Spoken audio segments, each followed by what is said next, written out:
Shalom. This week's Sedra Acharei Mos. This week, the Torah portion focuses on Yom Kippur. The singular and most unique day of the year, Yom Kippur is a day with intricate laws that must be studied well. This week's Torah portion focuses on the laws of Yom Kippur, and the Torah portion read on Yom Kippur comes from this week's Torah reading.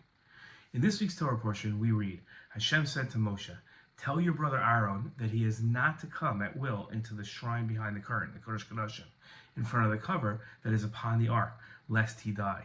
For I appear in the cloud over the cover."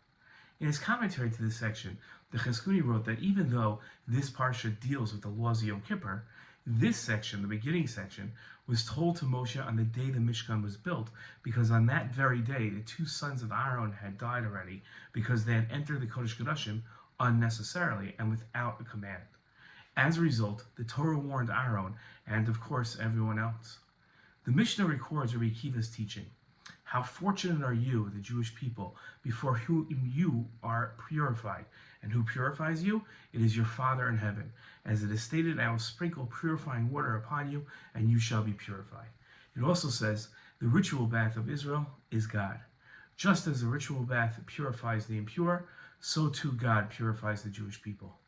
In a 1974 lecture in Boston emphasizing Yom Kippur's unique blend of awe and joy, Rabbi Soloveitchik marked Yom Kippur as a profound moment for atonement and reconnecting with God. He taught, the powerful day of Yom Kippur has a dual nature, trepidation on one hand and joy on the other hand. Yom Kippur is a day of reconciliation with God and a day of kapara, when we are granted atonement.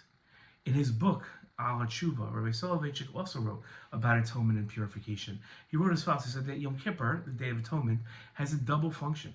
The first is kapara, acquittal from sin or atonement. For the virtue of this very day shall you acquit yourself.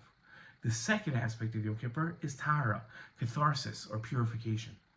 With the importance of Yom Kippur, it seems strange that Hashem would interrupt the laws of Yom Kippur to warn the Kohanim after the death of Aaron's sons.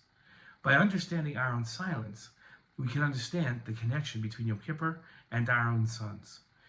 In his work Before Hashem You Shall Be Purified, Rabbi Soloveitchik wrote about Aaron's silence and lack of complaining when his sons died. Rabbi Soloveitchik wrote the following. He said that Aaron's silence is not mere passivity, but an act of supreme faith. In the face of incomprehensible loss, he surrenders to God's judgment, teaching us that true Kedusha sometimes demands accepting the divine decree without question, even when it shatters the heart. Rabbi Soloveitchik explained that the lesson of Aaron's response to his son's death, and really their execution, was accepting divine judgment, even when it's painful and not understood. This is a perfect explanation of the connection between Yom Kippur and Aaron's son's death. Both involve accepting Hashem's judgment, even when it's difficult, and even when we don't understand it. Interrupting the laws of Yom Kippur to warn the Kohanim about Aaron's son's death wasn't as much an interruption as a demonstration of the common principles that both share. What a strong message. Shabbat Shalom.